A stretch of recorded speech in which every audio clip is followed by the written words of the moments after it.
She said it like she was doing me a favor. We'd be better as friends. I don't want to hurt you. We were standing in her kitchen, not during a fight, not after some huge blow-up. Just a Tuesday night, her arms crossed, my shoes still on, her tone already rehearsed, like she'd practiced it on the drive home. I said, okay. That was it. No begging, no follow-up questions, no dramatic pause, just okay. For context, I'm Alex, 26M. She's Jenna, 25F. We'd been together a little over a year. Not casual, not seeing where it goes. A real relationship. Met families, shared keys, inside jokes, future talk, the whole thing. She blinked when I said it. I remember that part clearly, like she was waiting for me to argue my case, remind her how good we were, promise to change whatever invisible thing she decided was wrong with me. Instead, I grabbed my jacket. She followed me to the door, suddenly softer. I really hope this doesn't ruin things, she said. I care about you. I just think, friends is healthier. I nodded again. Yeah, friends. She smiled, relieved. Actually relieved. Like she'd just dodged a scene she didn't want to deal with. Here's what she didn't know. I'd already felt her pulling away for weeks. The sarcasm that wasn't playful anymore. The way she corrected me in front of people. The eye rolls when I talked about work. The way every disagreement somehow turned into me being too sensitive. This wasn't sudden. It was just her deciding she was done before I was allowed to be. I went home, put my keys on the counter, and sat in the dark for a while. No music. No texting friends. Just letting it land. She texted me later that night. I hope you're okay. I just didn't want to string you along. I didn't reply. The next few days were quiet. Too quiet. No fighting. No closure talks. Just this unspoken assumption that I'd stay right where she left me. Emotionally available, conveniently single, waiting in the background under the label friend. She checked in once more, casually. We're still cool, right? I answered, yeah. And I meant it. Because by then, something had already shifted. The first week after the breakup was weirdly easy. That sounds wrong, I know.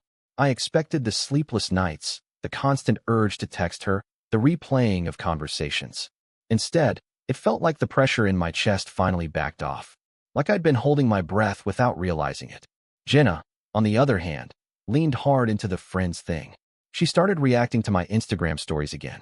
Not liking them, reacting. Fire emojis. Laughing faces. The kind of low-effort attention that says I still want access to you, just not responsibility. Then came the comments. If I posted something even mildly positive, she had something to say. Wow, you're really thriving already upside down face. Must be nice to move on so fast. Didn't realize we meant that little. I ignored most of it. We ran into each other that Friday at a mutual friend's birthday thing. I almost didn't go, but I refused to start shrinking my life because of her.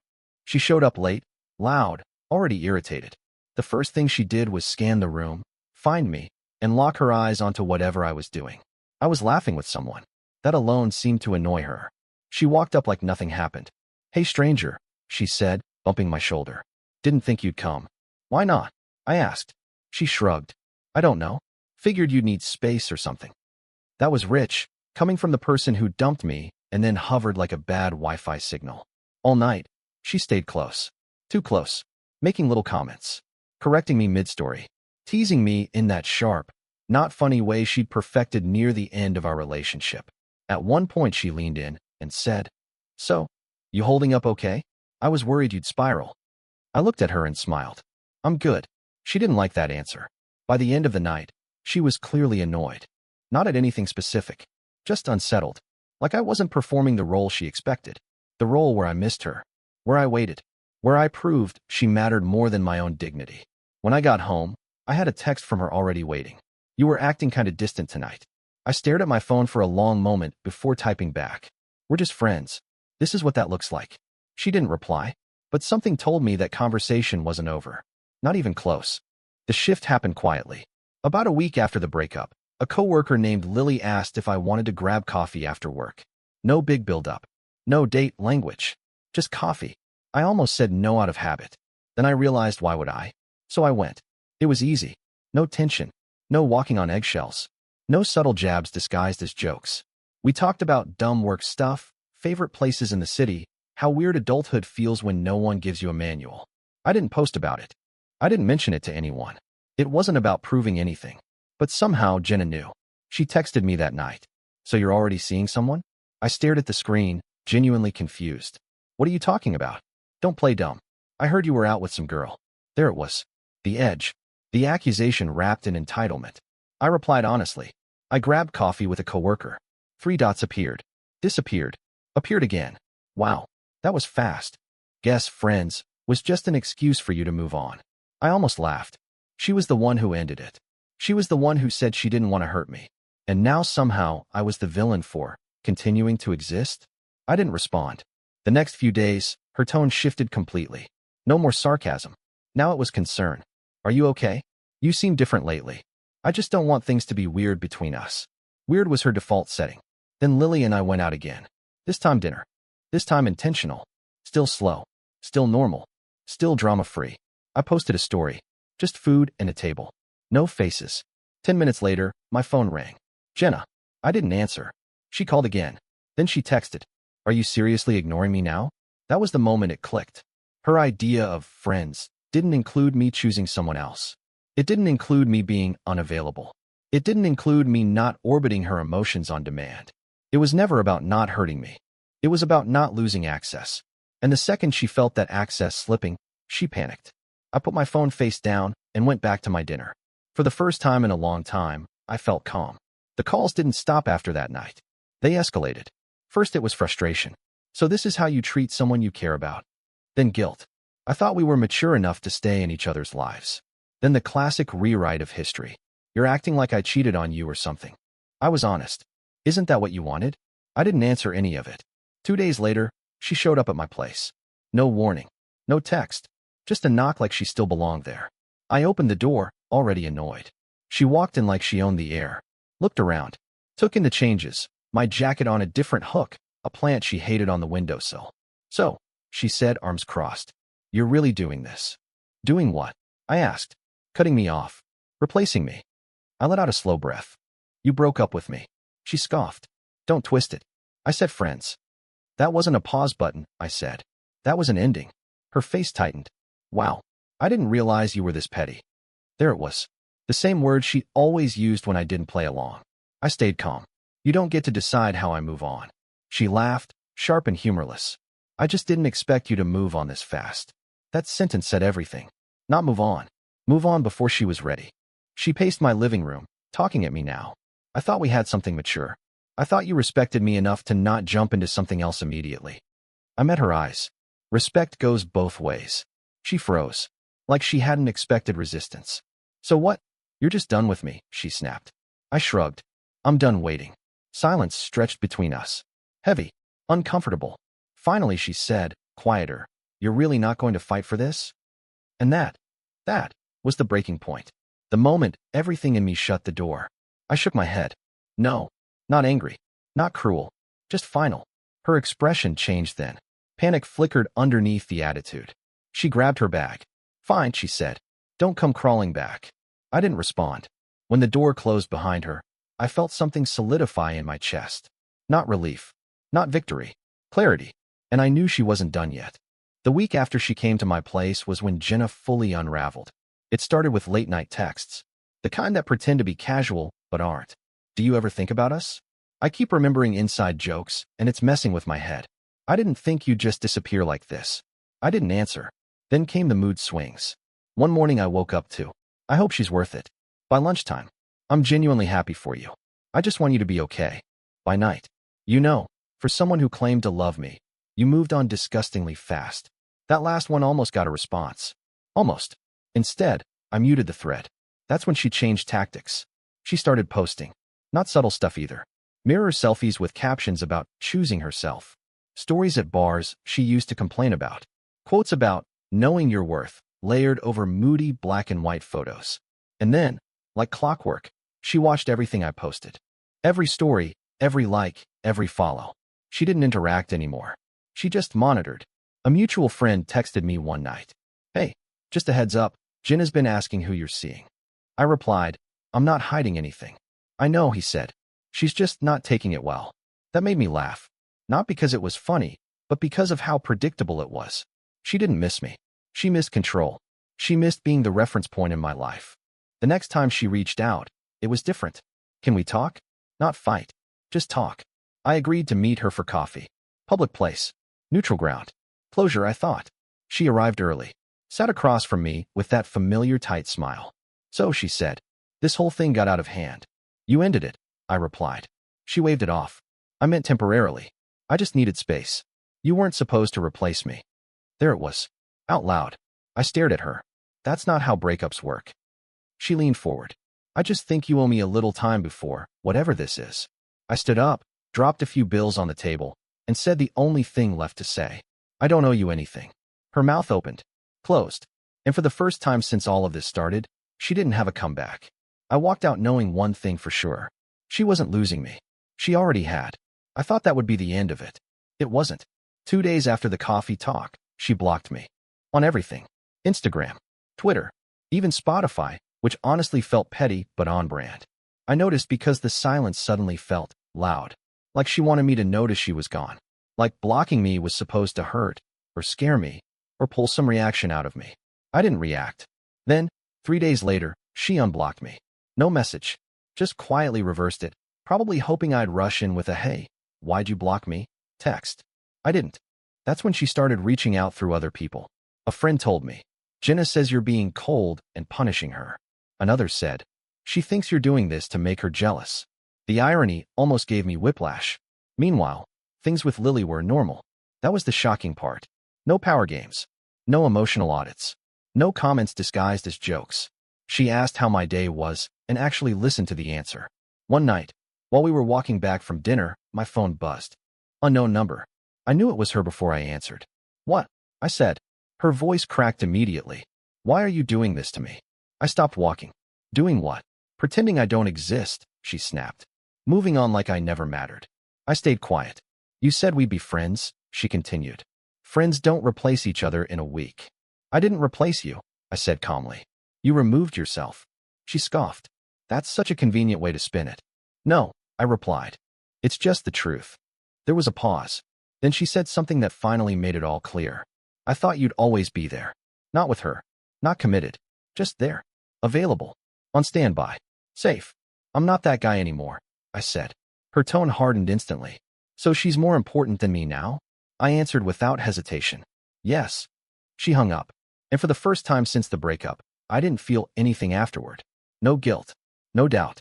Just certainty. Because sometimes the moment you choose yourself is the exact moment someone else realizes they no longer control you. After that call, things went quiet again. Too quiet. No texts. No surprise appearances. No mutual friends, just checking in. For the first time since the breakup, Jenna actually disappeared. And that should have been the relief part. Instead, it felt like the calm before something worse. A week passed. Lily and I were officially dating by then. Not rushed, not dramatic, just mutual. Easy. The kind of easy that makes you realize how hard you were working before just to keep someone mildly satisfied. That's when Jenna resurfaced. Not directly. Publicly. She posted a long story, white background, black text, very intentional. About being discarded. About men who can't handle strong women. About how some people only pretend to love you until something shinier comes along. I didn't need names. Everyone knew exactly who she was talking about. My phone lit up. Is she talking about you? Dude, yikes. You okay? I was okay. What bothered me wasn't the post. It was the rewrite. The way she framed herself as the victim of a story she authored. Later that night, Lily asked gently, is she going to be a problem? I paused before answering. She doesn't like losing. That turned out to be an understatement. The next morning, Jenna texted me for the first time in over a week.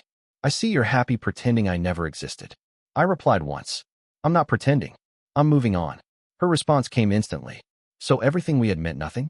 I stared at the message, then typed the sentence that finally shut something down inside me. It meant something. It just doesn't anymore. She didn't reply. Instead, she blocked me again. This time, I didn't check. I didn't care. Because I finally understood what she wanted all along. Not reconciliation, not friendship, not even closure. She wanted leverage. And the moment she lost it, she turned bitter. That was the moment I stopped worrying about how she felt. Because I was done being the emotional safety net for someone who only noticed its value once it was gone. The real panic didn't start until Jenna realized blocking me didn't do anything. No dramatic post from me. No sad quotes. No sudden interest in her life. Nothing. That's when she crossed the line she couldn't uncross. She showed up at Lily's place. I wasn't there. Thank God. Lily told me later she heard a knock, opened the door, and found a woman she didn't recognize standing there with folded arms and a tight smile. You must be Lily, Jenna said. Lily, confused but polite, nodded. Yeah, I'm Jenna, Alex's ex. That was how she introduced herself. Not friend. Not someone he used to date. Ex. Like a title she wanted to reclaim. I just wanted to meet the girl who replaced me. Jenna continued, looking Lily up and down like she was inspecting damage. Lily crossed her arms. I didn't replace anyone. Jenna laughed. That's cute. You say that? Then she dropped it. He's not over me, she said flatly. He just thinks he is. Lily didn't raise her voice. Didn't get defensive. She just said, you need to leave. Jenna scoffed. You should be careful. He shuts down. That's his thing. One day he'll do it to you too. Lily replied, if you don't leave right now, I'm calling someone. That finally did it. Jenna left, but not before saying, you'll see. When Lily told me, I felt something cold settle in my chest. Not fear. Resolve. I texted Jenna for the first time in weeks. Do not contact her again. This is your only warning. She replied within seconds. Wow. So now you care. That was it. The last thread snapped. If you come near either of us again, I'll handle it formally. She didn't respond. Instead, she posted another story that night about women stealing men who weren't fully healed. I watched it once, then blocked her everywhere. No speeches, no explanations. Just done. Because the truth was simple. She didn't want me back. She wanted to prove she could still reach me. And this time, she couldn't. Blocking her felt final in a way nothing else had. No more wondering if she'd text. No more bracing myself when my phone buzzed. No more mental math about whether responding would make things worse. The silence wasn't empty this time. It was clean. A few days later, a mutual friend told me Jenna was not doing great. Apparently, she'd been telling people I blindsided her, that I led her on, that I emotionally replaced her before she even had time to process the breakup she initiated. I didn't correct anyone. That's the thing people don't tell you. Sometimes peace comes from letting someone believe whatever version of you they need to survive their own choices. Life moved on fast after that. In a good way, Lily met my friends. Not with performative charm, not with subtle competitiveness, just genuine interest. She didn't try to impress anyone. She didn't need to. She was steady, present, kind without keeping score. One night we were cooking dinner together, music playing low, and she looked at me and said, you know, you don't flinch anymore. What do you mean? I asked. Like you're waiting for the mood to change, she said. You used to check my face every time you talked. You don't do that now. I hadn't noticed. But she was right. I wasn't bracing anymore. A week after that, I got one final message from an unknown account. I never thought you'd actually choose someone else over me. I stared at it for a long time. Then I deleted it without replying. Because the truth was simpler than anything I could explain. I didn't choose someone else over her. I chose myself after her. And once you do that, there's no going back to being someone's backup plan. I thought that was the end of the story. I was wrong. There was still one more moment, quiet, small, but decisive, that put everything in its final place. The last moment didn't come with a confrontation. No text, no call, no dramatic scene. It came on a random Thursday afternoon when I ran into Jenna at the grocery store. I almost didn't recognize her at first. Same hair, same face, but something was off. The sharp confidence she used to wear like armor was gone. She looked smaller, tired, like someone who'd spent too long replaying a story that no longer had an audience. She noticed me and froze. For a second, neither of us moved. Then she walked over, slow, cautious. No attitude this time. No edge. Hey, she said quietly. Hey, I replied. We stood there between the produce and the dairy aisle, the most normal place imaginable for the end of something that once felt huge. I heard you're doing well, she said. I am. She nodded, eyes dropping to the floor. I didn't think you'd actually stick to it. Stick to what? Letting go, she admitted. That was the first honest thing she'd said in months. She took a breath. I really thought you'd come back eventually. You always did. There it was. Not accusation. Not bitterness. Just truth. I'm not angry, she added quickly. I just didn't expect to lose you. I looked at her then. Really looked, and realized something important. She wasn't my problem anymore. I didn't leave to punish you, I said. I left because staying meant disappearing. She swallowed hard. I hope you're happy, she said. I am, I replied. And for the first time, it wasn't defensive or explanatory. It just was. We stood there another second. Then she stepped aside. Take care, Alex, she said. You too. I walked away, grabbed what I needed, paid, and went home to a life that felt steady instead of tense. Chosen instead of tolerated. And that was it. No revenge. No closure speech. No crawling back. Just the quiet certainty that when she said, "We'd be better as friends," what she really meant was stay where I can reach you. And when I said, "Okay," what I actually meant was goodbye.